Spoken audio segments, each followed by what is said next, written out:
Now I've got my GoTo feature, as it were, meaning that you can actually go to a reference really quick without having to scroll.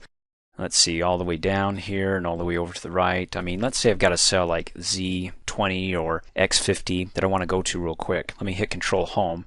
You know how many rows are in here if you watch the first training video. I mean, there's over 1 million rows, and gosh, who knows how many columns. It goes over to XZX or something. But if you need to get to the middle of a spreadsheet because it's so huge, you want to get to it fast, well, you can come up on the Home tab and go to the Editing group and click on the Find Select and use my GoTo feature. You can use Control G, and let me click on the GoTo. It brings up this little GoTo window, which you can actually type in the reference you want to go to and click OK, and it'll take you right to it. You can see I've done this a couple of times already. It remembers the last cell that I went to, which is nice because if I need to go back to it again, like D11, just click OK and it takes me right to D11. Which is nice because, hey, maybe that's a popular place for me to go is D11, but probably makes no sense to put it right here if I'm just working within this range. Again, if it's something way over in column XZX or all the way down to row 1 million, I mean, that's going to take a while to scroll down there. A quicker way to go is to use my GoTo man here, which is my GoTo feature. Now I'm going to click on it again. You can see it's Control G. Let me click off in a blank area. Control G,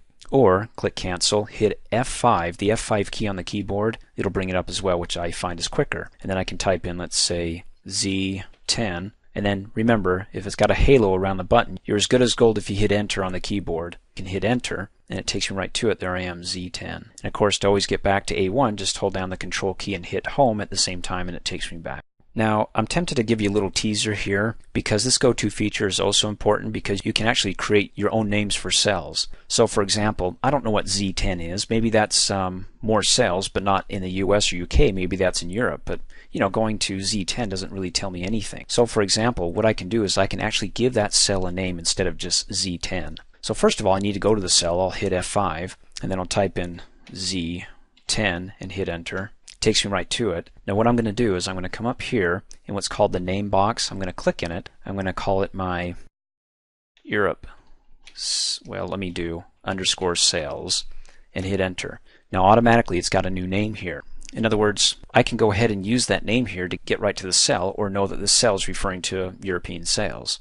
So Excel right now sees this cell not only as Z10, I didn't overwrite Z10, it still can recognize and go to Z10, but it also has an additional name that I can identify with, which is Europe Sales. So let me hit Control Home to go to the beginning again, and let me hit F5. Hey, there it is, Europe Sales. Now I know, instead of what the heck is Z10, I know that when I go to this, wherever it's at, and I click OK, it takes me right to Europe Sales, European Sales, which is Z10. Let me hit Control Home again. And let me show you another thing you can do. You can click on the name box and go right to European sales as well. Okay, that's too much information. This is actually supposed to be level 2 training. And the name of the video in level 2 is going to be Create Name Ranges. So you'll watch that, and if I don't have it out, I'll get it out soon. Hey, thanks for watching. If you like my video, please give it a thumbs up. And if you subscribe to my YouTube channel, as soon as I upload a new video, you'll be notified instantly, and you can do that by coming over here and clicking on my face. You can also click here to support me, so for $2 a month, you can have access to over 2,700 training videos, all ad-free, and for a few bucks more, you can have access to my exercises, instructor notes, quizzes, certificate of completion, and a whole lot more.